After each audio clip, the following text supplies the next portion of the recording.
నమస్కారం అందరికీ. అన్నం పరబ్రహ్మ స్వరూపం కావున మనం ఎప్పుడు ఎటువంటి కార్యక్రమాల్లో ఈ భోజనాలు మిగిలినా కానీ దుబారా చేద్దామని నేను స్వయాన్ని మిమ్మల్ని కోరుకుంటున్నాను. అటువంటి మిగిలిన ఆహార పదార్థాలతో అంటే భోజనాలతో చూడండి ఎంతో మంది పేదవాళ్ళకి ఆకలి తీర్చవచ్చు, మూగ ప్రాణులకు ఆకలి తీర్చవచ్చు, చూడి కొనగాలంటే కుక్కరాయి ఇటువంటి వాటికంతా మనం ఆకలి తీర్చడానికి మనం ప్రయత్నం చేసింది కానీ మిగిలిన భోజనాలకు దుబారా చేయకుండా ఈరోజు బండివారి కళ్యాణ మండపం నందు శెట్టిగారి పెళ్లి సందర్భంగా అంటే శెట్టిగారి పెళ్లి కొడుకు అక్కడ పెళ్లి కొరికే సందర్భంగా చాలా మందికి భోజనాలు చేయడం జరిగింది. ఇంకా భోజనాలు మిగిలాయని రత్నంగారు శ్రీ వినాయక ఫౌండేషన్ ఫోన్ చేయడంతో మనం ఆ భోజనాలు సేకరణ చూడండి.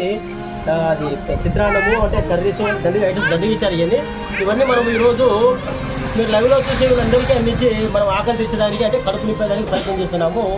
మీరందరూ చూసే వాళ్ళందరూ శ్రీ వినాయక ఫౌండేషన్ మీరందరూ సపోర్ట్ చేస్తే గినా అంటే ఏదైనా ఫైనాన్షియల్గా కానీ ఇటువంటి కార్యక్రమాలకు సపోర్ట్ చేస్తే గినా పేదవాళ్ళు భోజనాలు అందించి కడుపు నింపేదానికి నేను ప్రయత్నం చేస్తూనే ఉంటాను. Thank you. జై హింద్.